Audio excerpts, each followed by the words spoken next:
Shai Gilgeous-Alexander et le Thunder se relancent.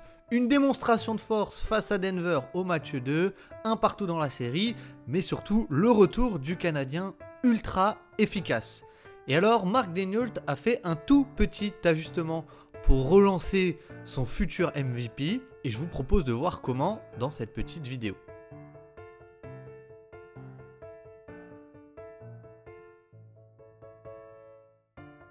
Si la vidéo vous plaît, n'hésitez pas à la liker, c'est vraiment un énorme soutien pour la chaîne comme d'habitude et merci à tous ceux qui le feront.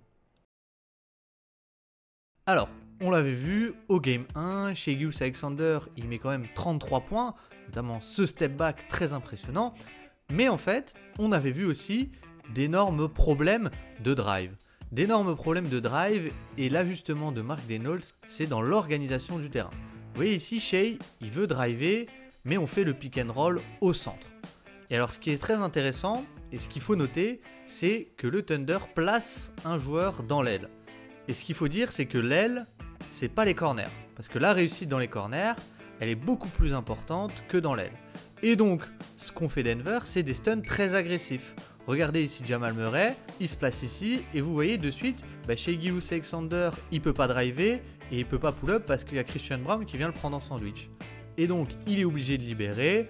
C'est un tir ouvert pour les coéquipiers, mais finalement, c'est pas forcément le Canadien qui prend le tir, alors que si on est OKC, c'est ce qu'on veut. Et sur cette possession, encore une fois, on a un pick and roll. Et Shai Gilgeous-Alexander, il va jusqu'au panier, mais il se fait contrer. Et encore une fois, regardez d'où vient le joueur qui contre. C'est Peyton Watson ici, et il vient du joueur qui est dans le slot, qui est dans l'aile. Mais surtout, ici, il y a Russell Westbrook qui fait ce stunt. Donc Shai Gilgeous-Alexander, il ne peut pas aller dans cette zone, donc il est obligé de venir dans l'axe du terrain, et donc de venir dans l'entonnoir, et venir se faire contrer par Peyton Watson. Un dernier exemple, mais encore une fois, regardez, ça finit sur un pull-up, qui est contesté et qui est compliqué, mais en fait, de suite, au moment du pick and roll, vous le voyez ici, Aaron Gordon, il est prêt à venir boucher l'espace, et ici, plein centre du terrain, Russell Westbrook, il vient depuis le joueur, dans l'aile.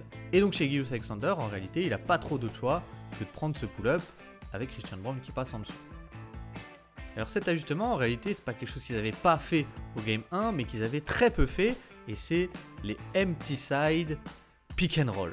C'est très simple, mais c'est simplement le fait de déplacer le pick and roll, non pas dans l'axe du terrain, mais sur le côté.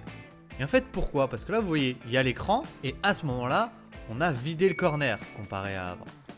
Donc, Shai Gilgeous-Alexander, il peut attaquer cet espace, chose qu'il ne pouvait pas faire avant. Et donc ici, il attaque un peu l'espace. Donc, c'est le défenseur on-ball qui reste sur lui et pas un autre défenseur. Ça crée le décalage sur Chet Holmgren, ça fait monter Jokic et alley-oop dans le dos. Magnifique.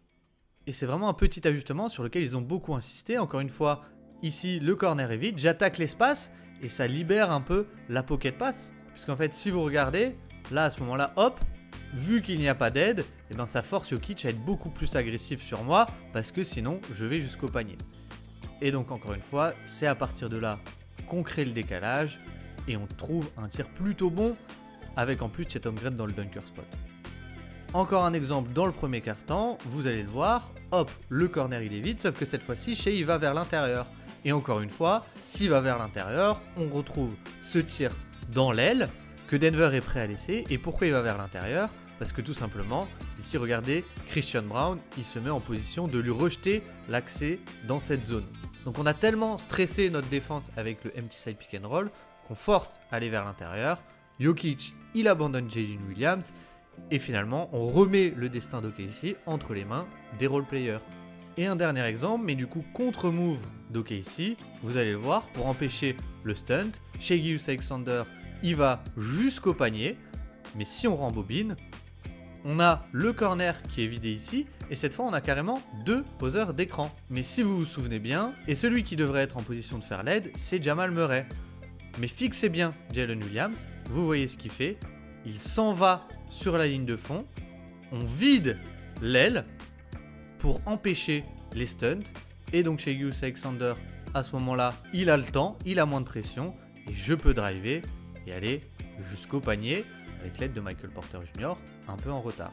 Donc voilà pour ce tout petit ajustement. Et si on regarde les chiffres bruts, et ben on peut se dire, Shai Gilgeous-Alexander, 33 points au match 1, 33 points au match 2, qu'est-ce qui a réellement changé? Mais en fait, tout a changé. Parce qu'au match 1, c'est 1,10 points par tir, qui est une efficacité pas très bonne, lui qui a 1,29 points par tir en saison régulière.